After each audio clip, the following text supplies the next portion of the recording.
In the rainy suburbs of Seattle, where gray skies seemed to last forever, Mike Reynolds was barely holding on. At 38, he had lost his cushy software engineering job at a mid-sized tech firm during the latest round of layoffs.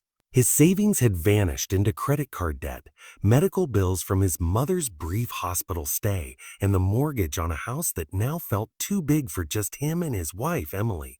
Their marriage was fraying. Arguments over money had replaced the easy laughter they once shared. Most nights, Mike lay awake until 2 a.m. staring at the ceiling, replaying every mistake he'd ever made. Yet every single morning, without fail, he walked into Brew Haven, the little independent coffee shop 2 blocks from his house, wearing a genuine smile. He greeted the baristas by name, asked about their weekends, and tipped generously even when his bank account screamed otherwise.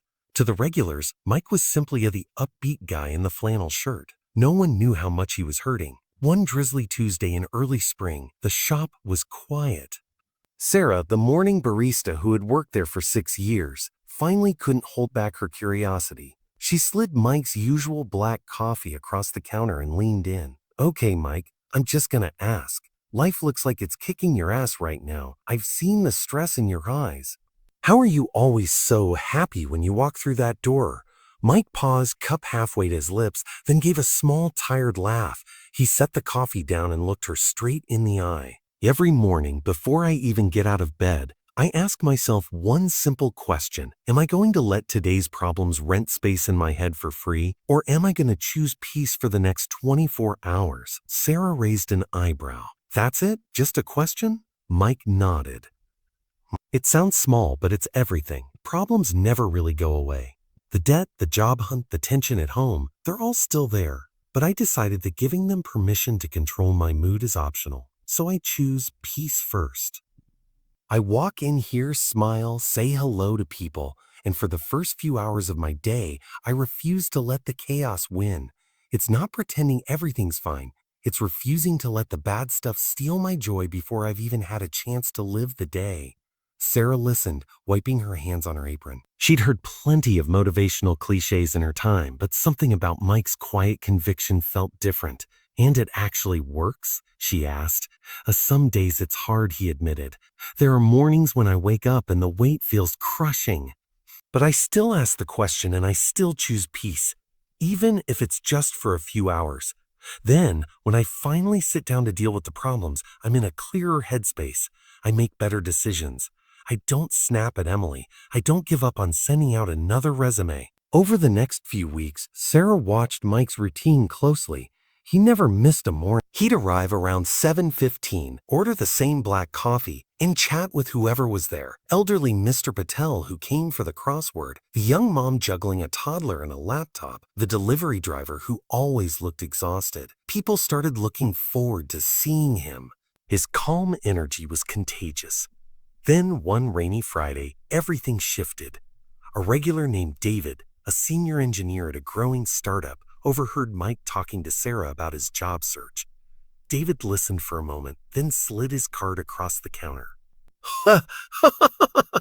"I'm manning to ask. You're clearly sharp and you've got a great attitude.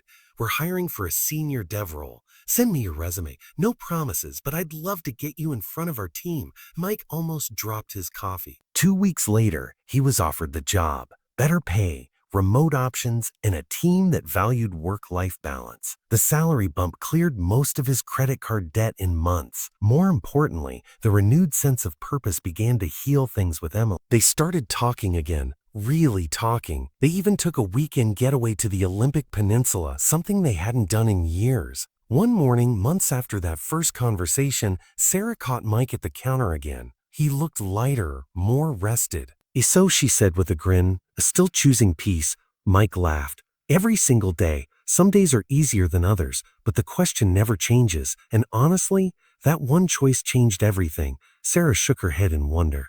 I started doing it too. Just asking myself the same thing before my shift. My days feel different." Mike raised his cup in a quiet toast. "That's the thing about choosing peace first. It doesn't erase the problems, but it stops them from owning you. And when you stop letting them own you, doors start opening that you never even knew were there.